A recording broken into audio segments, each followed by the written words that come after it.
Om Shanti. Good morning. आज बाबा की 20/5/2021 की वाणी है। आज बाबा ने सुनाया कि ये सृष्टि एक नाटकशाला है और इस नाटकशाला में हर आत्मा का अपना अपना पार्ट है। जैसे वो दुनिया का ड्रामा होता है, हर एक एक्टर का अपना अपना होता है।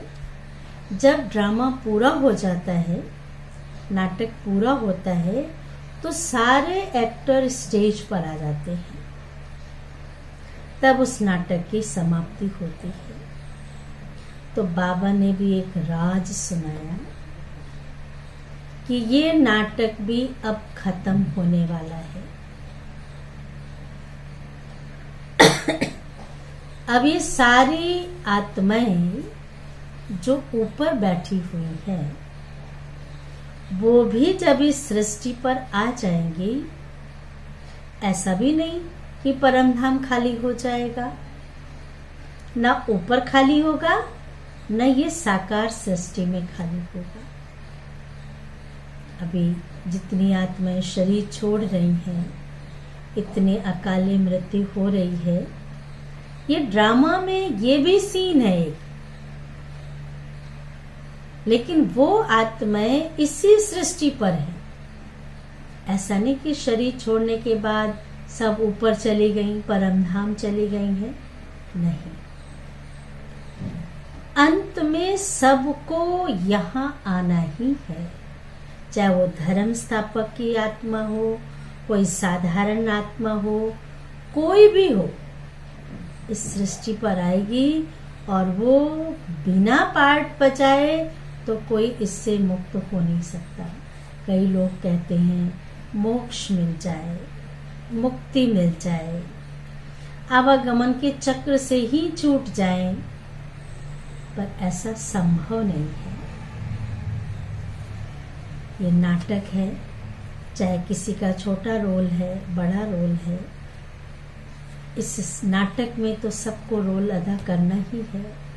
चाहे हंस के करना है, चाहे रो के करना है, क्योंकि वैरायटी पार्ट है। ड्रामा माना ही भिन्न भिन्न पार्ट। किसी का हंसने का पार्ट है, किसी का रोने का है, किसी को दुख देने का है, किसी को सुख देने का है।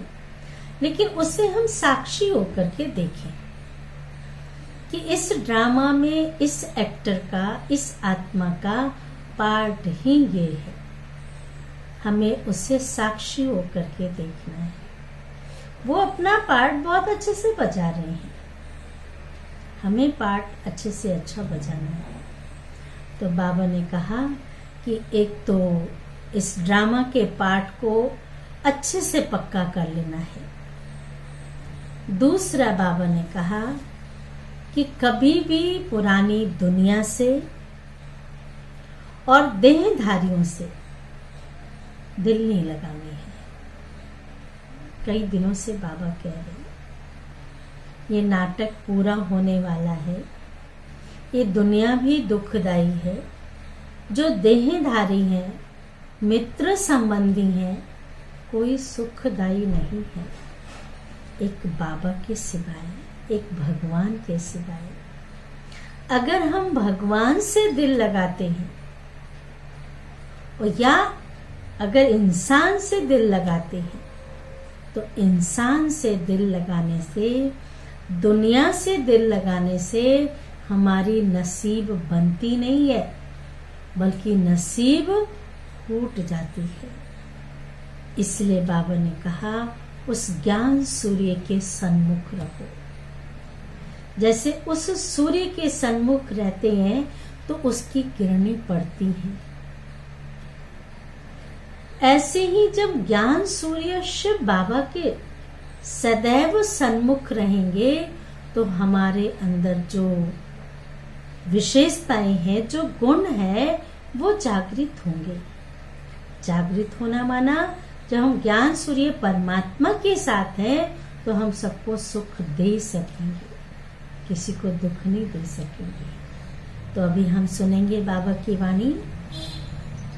सार है मीठे बच्चे, इस पुरानी दुनिया व देहधारियों से कभी दिल नहीं लगाना, कभी भी दिल नहीं लगाना। दिल लगाई तो क्या होगा रिजल्ट? क्योंकि कोई भी देहधारी हमें आगे नहीं बढ़ा सकता है, कोई भी मनुष्यात्मा हो। दिल लगाई तो नसीब फूट जाएगा। प्रश्न है, बाप ने बच्चों को इस नाटक का कौन सा गुह्य राज सुनाया है? बच्चों को इस नाटक का कौन सा गुह्य राज सुनाया है? इसका उत्तर है, बच्चे अभी यह नाटक खत्म होने वाला है। अब यह नाटक खत्म होने वाला है, इसलिए सभी आत्माओं को यहाँ हाजिर होना ही है। सब धर्मों की आत्माएं अभी यहाँ हाजिर होंगी। क्यों होंगी? सब धर्म की आत्माएं आएंगी क्योंकि सर्व का बाप, बड़ी अच्छी पॉइंट है ये, सब धर्म की आत्माएं आएंगी क्योंकि सर्व का बाप यहाँ हाजिर है। भगवान यहाँ हाजिर हुआ है। सबको बाप के आगे सलामी भरने आना ही है। बाबा भी कई बार कहते हैं ना कि बच्चे एक बार तो सब आएंगे शांति के लिए, पवित्रता के लिए, एक बार तो बाबा के सामने आएंगे ना, तो सलामी भरने आना ही है। सब धर्म की आत्माएं मन मना भव का मंत्र लेकर जाएंगी। वह कोई मध्याजीभव के मंत्र को, मन मनाभव का मंत्र लेकर जाएंगी, मध्याजीभव के मंत्र को धारण कर चक्रवर्ती नहीं बनेंगी। वो आत्माएं सतयुग में तो नहीं जाएंगी, हाँ परम धाम जाएंगी, क्योंकि बाप को याद करने का मन मनाभव का मंत्र लेंगी, लेकिन मध्याजीभव स्वर्ग को वो याद ही नहीं करेंगी।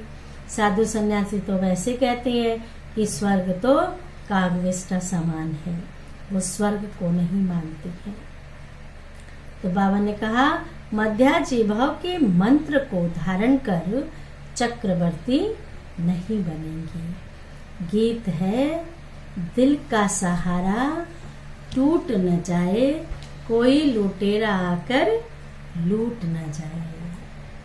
बाबा एक सहारा है, किसी और को सहारा बनाएंगे तो जरूर टूटेगा। बाप को बनाएंगे तो ना कोई लूटने वाला आएगा ना तोड़ने वाला आएगा। अच्छा, धारणा के लिए मुख्य सार पहला है, इस पुरानी दुनिया में रहते पुरुषार्थ कर सर्वगुण संपन्न जरूर बनना है। पुरानी दुनिया में रहते पुरुषार्थ कर सर्वगुण संपन्न जरूर बनना है। इस पुराने शरीर व पुरानी दुनिया से दिल नहीं लगानी है, नसीबदार बनना है। कितने खुश नसीब हैं हम बच्चे। दूसरी पॉइंट है, आत्म अभिमानी और परमात्मा अभिमानी रहना है। आत्म अभिमानी और परमात्मा अभिमानी रहना है। इस कयामत के समय में, अब कयामत का समय चल रहा है, इस कयामत के समय में बाप से कुछ भी छिपाना नहीं है। अविनाशी सर्जन से राय लेते रहना है। कुछ भी छिपाएंगे तो वो बीमारी बढ़ती रहेगी। बाबा से राय लेते रहेंगे तो वो समस्या हल होता जाएगा। वरदान है, सदा ज्ञान सूर्य के सन्मुख रहने वाले, सदा ज्ञान सूर्य के सन्मुख रहने वाले अंतर्मुखी सौमानधारी भव। विस्तार है, जैसे सूर्य के सामने देखने से सूर्य की किरणें अवश्य आती हैं। ध्यान से सुनना, सूर्य के सामने देखने से सूर्य की किरणें अवश्य आती हैं। ऐसे जो बच्चे ज्ञान सूर्य बाप के सदा सन्मुख रहते हैं, वो ज्ञान सूर्य के सर्व गुणों की किरणें, ज्ञान सूर्य के सर्व गुणों की किरणें स्वयं में अनुभव करते हैं। जो सन्मुख रहते हैं वो गुणों की किरणें स्वयं में अनुभव करते हैं। उनकी सूरत पर अंतर्मुखता की झलक और संगम युग के व भविष्य के सर्व सोमान की फलक दिखाई देती है। संगम युग के व भविष्य के सर्व सोमान की फलक दिखाई देती है। इसके लिए सदा स्मृति रहे, इसके लिए सदा स्मृति रहे कि यह अंतिम घड़ी है। अगला पल आए ना आए, ये अंतिम घड़ी है।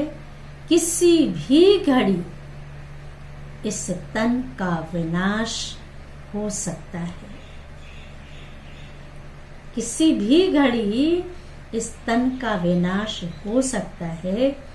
इसलिए सदा प्रीत बुद्धि बन ज्ञान सूर्य के सन्मुख रह। प्रीत बुद्धि बन ज्ञान सूर्य के सन्मुख रह। अंतर्मुखता व स्वमान की अनुभूति में रहना है। स्लोगन है, सदा उड़ती कला में उड़ना ही, सदा उड़ती कला में उड़ना ही झमेलों के पहाड़ को क्रॉस करना है। अच्छा, ओम शांति, ओम शांति, ओम शांति।